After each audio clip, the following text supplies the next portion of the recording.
આ તો દાઉદ અહિંસા પર પ્રવચન આપતો હોય એવું થયું. કૃષિ મંત્રીને મુખ્યમંત્રીએ ઝાટક્યા. દિલ્હીમાં આગામી વિધાનસભા ચૂંટણીને ધ્યાનમાં રાખીને કેન્દ્રીય કૃષિ મંત્રી શિવરાજસિંહ ચૌહાણે ગુરુવારે દિલ્હીના મુખ્યમંત્રી આતિશીને પત્ર લખ્યો હતો. આ પત્રમાં તેમણે ખેડૂતોને પડી રહેલી તમામ સમસ્યાઓ ગણાવી હતી. હવે આતિશીએ તેમના પત્રનો જવાબ આપ્યો છે. તેમણે કહ્યું કે ભાજપની ખેડૂતો વિશે વાત કરવી એ તો દાઉદ અહિંસા પર પ્રવચન આપતો હોય એવું લાગ્યું. જેટલી ખરાબ હાલત ખેડૂતોની ભાજપના રાજમાં થઈ છે એટલી પહેલા ક્યારેય નથી થઈ. તેમણે પાર્ટીને ખેડૂતો પર રાજકારણ ન કરવાની સલાહ આપી છે. દિલ્હીના સીએમએ આગળ કહ્યું કે ખેડૂતો પર રાજકારણ કરવાનું બંધ કરો. ભાજપના રાજમાં ખેડૂતો પર ગોળી ચલાવવામાં આવી, લાઠીચાર્જ કરાયો. તમને જણાવી દઈએ કે ખેડૂતોના મામલે કેન્દ્રીય કૃષિ મંત્રી શિવરાજસિંહ ચૌહાણે દિલ્હીના સીએમને પત્ર લખ્યો છે.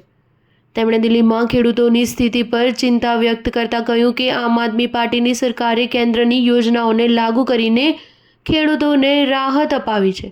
ચૌહાણે દિલ્હીના મુખ્યમંત્રી આતિશીને લખેલા પત્રમાં આરોપ લગાવ્યો છે કે દિલ્હીમાં આમ આદમી પાર્ટીની સરકાર ખેડૂતો પ્રત્યે ખૂબ જ ઉદાસીન છે અને આમ આદમી પાર્ટીની દિલ્હી સરકારને ખેડૂતો પ્રત્યે કોઈ સહાનુભૂતિ નથી.